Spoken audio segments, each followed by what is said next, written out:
राधे राधे प्रणाम। हम पूनम अपने यूट्यूब चैनल पूनम सरिता संगीत में आप सबके तहे दिल से स्वागत करते हैं। आज बहुत सुंदर तिलक गारी गीत लेके आए हैं। आप सब सुने कैसे लाग कमेंट में ज़रूर बताइए। अगर आप सब किए तिलक चढ़िए तो गीत जरूर गई और कैसन गाना लाग आप राय दी। और अगर आप सब हमारे चैनल पर नए हैं तो चैनल से ज़रूर जुड़े जाइए। खूब सारा प्यार और आशीर्वाद बनाए रखिए। बिगड़ल सरवा के रहनिया कैसे सुधरी, बिगड़ल सरवा के रहनिया कैसे सुधरी, कैसे सुधरी हो रामा कैसे सुधरी, बिगड़ल सरवा के रहनिया कैसे सुधरी, बिगड़ल सरवा के रहनिया कैसे सुधरी।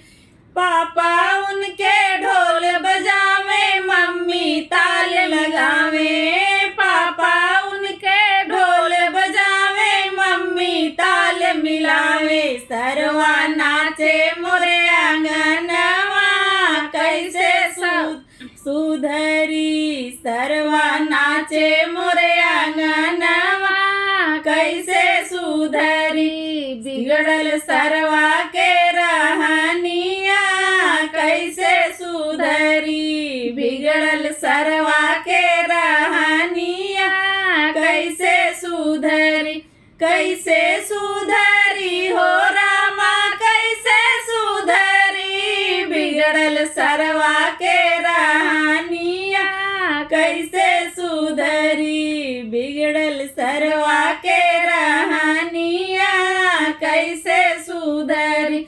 चाचा उनके ढोल बजावे चाची ताल मिलावे, चाचा उनके ढोल बजावे चाची ताल मिलावे, सरवा नाचे मोरे आंगनवा कैसे सुधरी, सरवा नाचे मोरे आंगनवा कैसे सुधरी, बिगड़ल सरवा के रहनिया कैसे सुधरी, बिगड़ल सरवा के रहनिया कैसे सुधरी, कैसे सुधरी हो रामा कैसे सुधरी, बिगड़ल सरवा के रहनिया कैसे सुधरी, बिगड़ल सरवा के रहनिया कैसे सुधरी।